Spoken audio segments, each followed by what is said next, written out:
आप देख रहे हैं exam world studies group. Exam world studies group के माध्यम से हम बाल विकास एवं मनोविज्ञान के प्रश्न लेके आए हैं जो 23 जनवरी को होने वाली परीक्षा यूपी टेट के लिए महत्वपूर्ण है। बिना देरी किए हम पहले प्रश्न की ओर अपने बढ़ रहे हैं। पहला प्रश्न है हमारा, मस्तिष्क की संरचना तथा कृत्यों में विभेद का परिणाम होता है। ऑप्शन ए है तनाव, ऑप्शन बी है पिछड़ापन, ऑप्शन सी है डिसलेक्सिया और ऑप्शन डी है इनमें से कोई नहीं।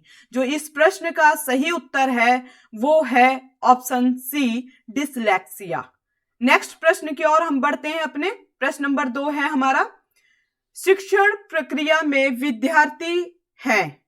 ऑप्शन ए है आश्रित चर, ऑप्शन बी है स्वतंत्र चर, ऑप्शन सी है मध्यस्थ चर और ऑप्शन डी है इसमें इनमें से कोई नहीं। जो इस प्रश्न का सही उत्तर है वो है ऑप्शन ए आश्रित चर। नेक्स्ट प्रश्न की ओर बढ़ रहे हैं हम अपने।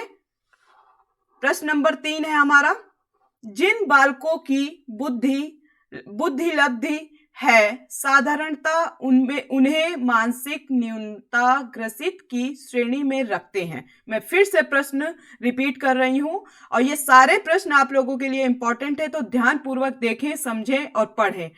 प्रश्न नंबर 3 है, जिन बालकों की बुद्धि लब्धि है साधारणतः उन्हें मानसिक न्यूनता ग्रसित की श्रेणी में रखते हैं। ऑप्शन ए है 70 से कम की श्रेणी में रखते हैं, ऑप्शन बी है 70 से ऊपर की श्रेणी में रखते हैं, ऑप्शन सी है 80 से 100 के बीच में, या फिर इनमें से कोई नहीं। जो इस प्रश्न का सही उत्तर है वो है ऑप्शन ए 70 से कम की श्रेणी में रखते हैं। प्रश्न नंबर 4 है हमारा, व्यक्तिगत भेद पाए जाते हैं। और प्रश्न नंबर 4 है हमारा, व्यक्तिगत भेद पाए जाते हैं।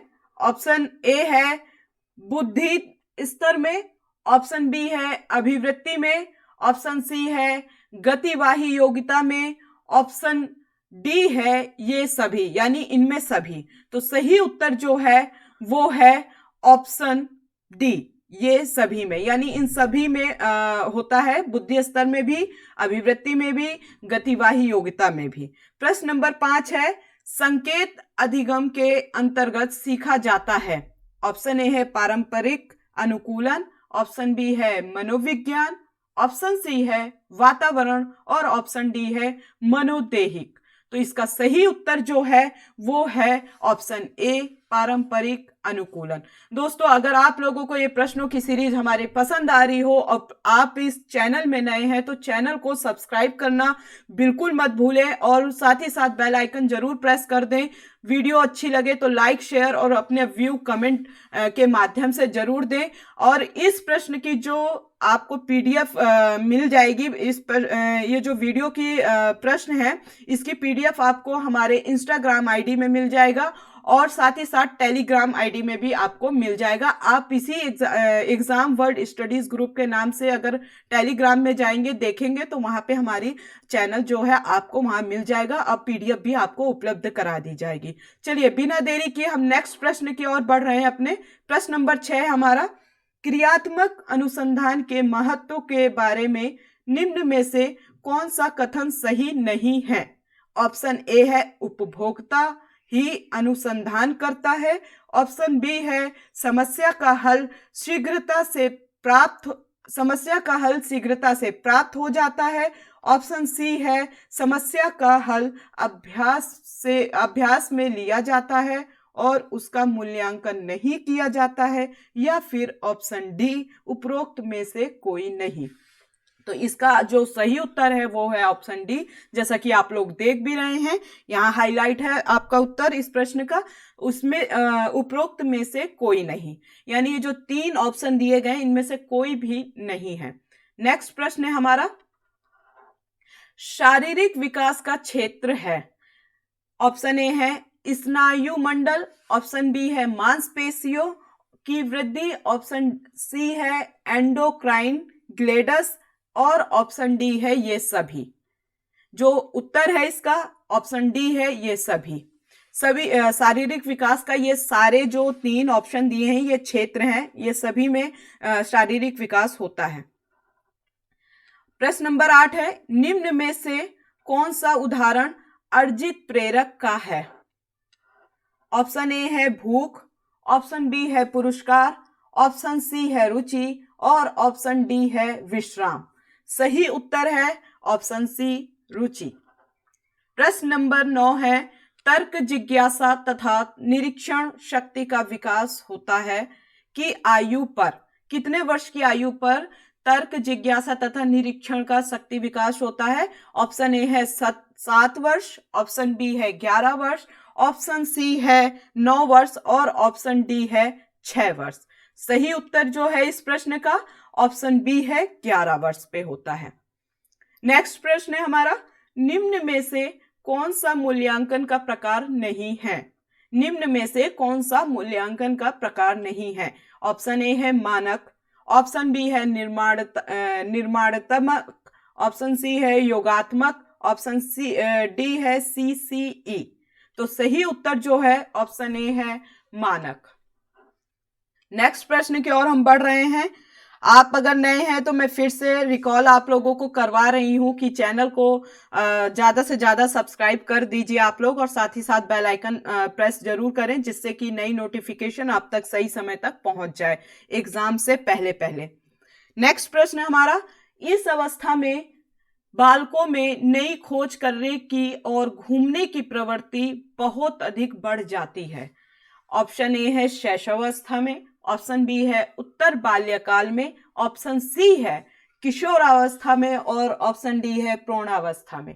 सही उत्तर है इस प्रश्न का ऑप्शन बी उत्तर बाल्यकाल में।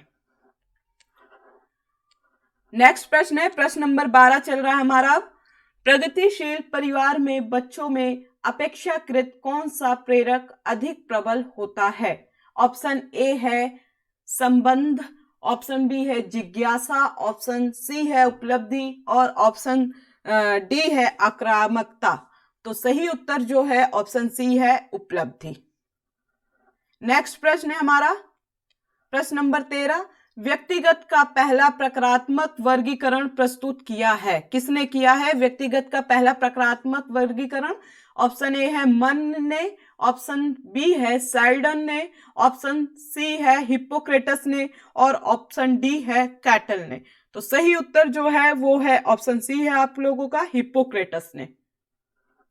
नेक्स्ट प्रश्न है हमारा प्रश्न नंबर 14, तनाव को कम करने के अप्रत्यक्ष ढंग कहलाते हैं। इंपॉर्टेंट है प्रश्न, फिर से देखिए, तनाव को कम करने के अप्रत्यक्ष ढंग कहलाते हैं। ऑप्शन ए है समस्या समाधान विधि, ऑप्शन बी है रक्षात्मक यांत्रिकता, ऑप्शन सी है व्यक्तिगत विधि और ऑप्शन डी है इनमें से कोई नहीं। जो सही उत्तर है इस प्रश्न का वो है ऑप्शन बी रक्षात्मक यांत्रिकता। नेक्स्ट प्रश्न है हमारा प्रश्न नंबर 15 है चल रहा है हमारा, निम्न में से कौन सा वंशानुक्रम का नियम नहीं है? ऑप्शन ए है समानता, ऑप्शन बी है भिन्नता, ऑप्शन सी है प्रत्यागमन, ऑप्शन डी है अभिप्रेरणा। सही उत्तर जो है इस प्रश्न का वो है ऑप्शन डी अभिप्रेरणा। नेक्स्ट प्रश्न है, सामान्य तथा विशिष्ट कारक सिद्धांत का प्रतिपादन किया था। प्रश्न फिर से देखिए, सामान्य तथा विशिष्ट कारक सिद्धांत का प्रतिपादन किया था। किसने किया था? अल्फ्रेड बिने ने, ऑप्शन ए, ऑप्शन बी है स्पीयरमैन ने, ऑप्शन सी है गिलफोर्ड ने, ऑप्शन डी है थर्स्टन ने। तो सही उत्तर जो है वो है ऑप्शन बी स्पीयरमैन ने। नेक्स्ट प्रश्न की ओर बढ़ रहे हैं, प्रश्न नंबर 17 है हमारा, निम्न में से कौन सा पिछड़ेपन का कारण नहीं है? जिस प्रश्न को दोस्तों मैं अगर रिपीट कर रही हूं और उस प्रश्न को आप ध्यान पूर्वक देखिएगा क्योंकि वो इंपॉर्टेंट है, इसलिए रिपीट बार बार किया जा रहा है। इंपॉर्टेंट तो सभी है लेकिन एक होता है मोस्ट इंपॉर्टेंट। तो प्रश्न नंबर 17 हमारा फिर से मैं रिकॉल कर रही हूं आप लोगों को, निम्न में से कौन सा पिछड़ेपन का कारण नहीं है? ऑप्शन ए है सामान्य बुद्धि का अभाव, ऑप्शन बी है शारीरिक दोष, ऑप्शन सी है विशिष्ट पिछड़ापन और ऑप्शन डी है स्वास्थ्य वातावरण। जो सही उत्तर है इस प्रश्न का वो है ऑप्शन डी, स्वास्थ्य वातावरण। नेक्स्ट प्रश्न है हमारा, एनसीई 2005 बल देता है। इंपॉर्टेंट है, देखिए फिर से, एनसीई 2005 बल देता है। ऑप्शन ए है करके सीखने पर, ऑप्शन बी है रटने पर, और ऑप्शन सी है समस्या हल करने पर, ऑप्शन डी है इन सभी में।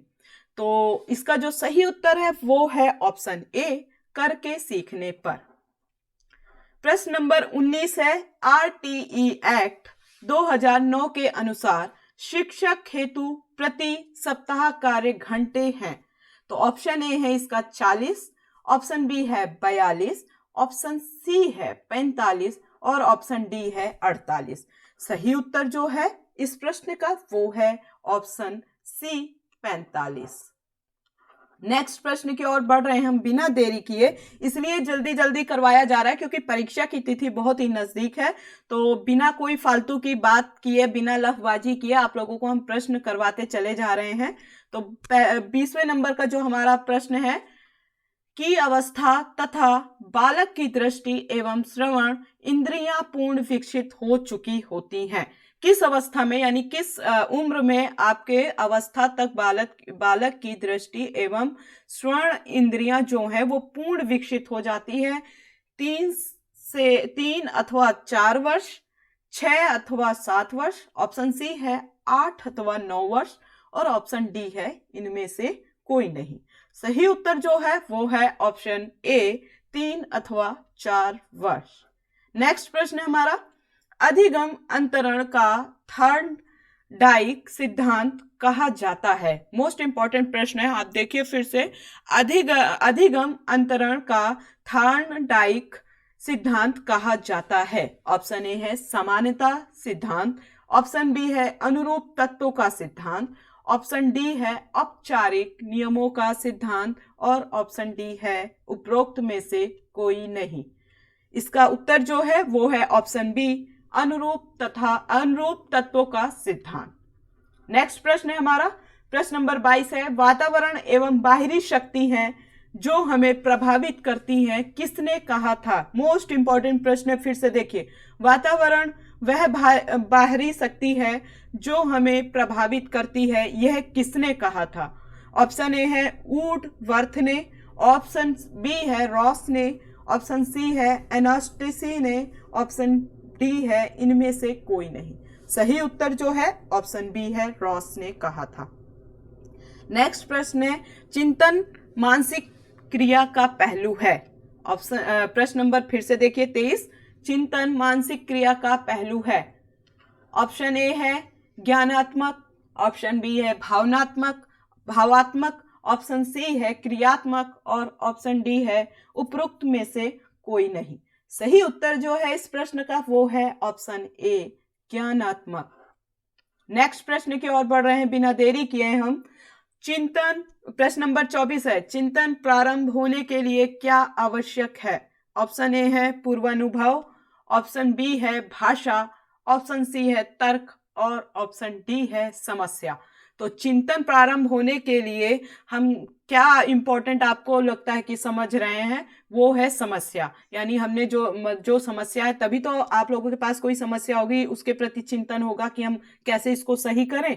तो नेक्स्ट प्रश्न है हमारा, प्रश्न नंबर 25 है, अभिप्रेरणा वर्णित होती है, किससे होती है अभिप्रेरणा वर्णित? ऑप्शन ए है ज्ञानात्मक जागृति द्वारा, ऑप्शन बी है भावात्मक जागृति द्वारा, ऑप्शन सी है ज्ञानात्मक जागृति द्वारा और भावनात्मक जागृति द्वारा, यानी ए और बी दोनों, ऑप्शन डी है उपरोक्त में से कोई नहीं।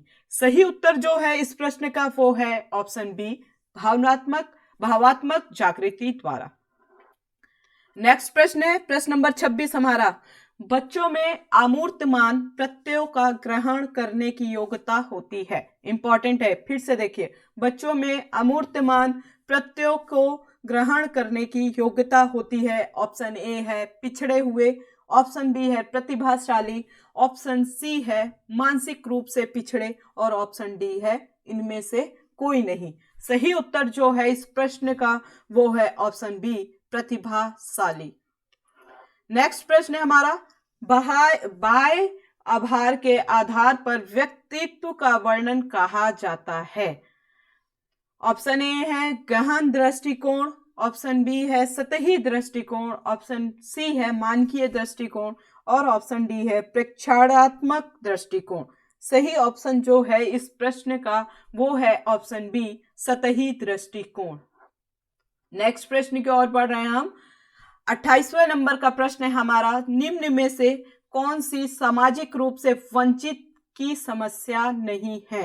इंपॉर्टेंट है, फिर से देखिए, निम्न में से कौन सी सामाजिक रूप से वंचित की समस्या नहीं है? ऑप्शन ए है सीखने की प्रेरणा, ऑप्शन ए है सीखने की प्रेरणा, ऑप्शन बी है सृजनशीलता को पोषित होने के अवसर नहीं मिलना, ऑप्शन सी है रहने के लिए स्वास्थ्य परिवेश, ऑप्शन डी है विद्यालय में पक्षतापूर्ण वातावरण का सामना करना।